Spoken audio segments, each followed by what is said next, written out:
સમાચારમાં આગળ વાત કરીએ ભરૂચની તો ભરૂચ જિલ્લાના આમોદ અને જંબુસર તાલુકામાં આજે વહેલી સવારથી જ ગાજવીજ અને વીજળીના કડાકા ભડાકા સાથે ધોધમાર વરસાદ વરસ્યો છે ત્યારે ખેતરોમાં પાણી ભરાતા ખેડૂતોની હાલત વધુ કફોડી બની છે ત્યારે ખાસ કરીને નાહિયેર તણછા સમની બોડકા અને આસનેરા ગામોમાં કપાસ તુવેર સહિતના પાકો પાણીમાં ગરકાવ થઈ ગયા છે ત્યારે થોડા દિવસ પહેલા જ થયેલા વરસાદથી પાકને પહેલેથી જ નુકસાન થઈ ચૂક્યું છે ત્યારે ફરી એકવાર વરસાદ વરસતા ખેડૂતોની ચિંતામાં વધારો થયો છે ખેતરોમાં પણ પાકમાં ભારે નુકસાન થવાની દહેશત છે।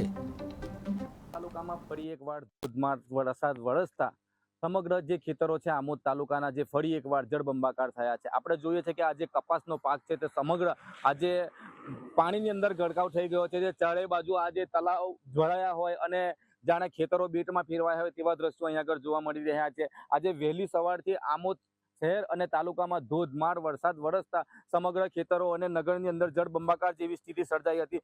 જ્યારે આ વરસાદ વરસતા ખેડૂતોને અહીંયા આગળ જોઈ શકાય છે કે જે કપાસનો પાક છે તેની અંદર ફરી એકવાર જે નજીકના જે આ ખેતરો છે તેની અંદર પાણી ભરાયા છે। વધુની અંદર આજે ગાજવીજ સાથે વરસાદ વરસતા અનેક જગ્યાઓમાં પાણી ભરવાના બનાવો બનાયા છે। જાવેદ મલિકનો report, KTV news Gujarati, Amod.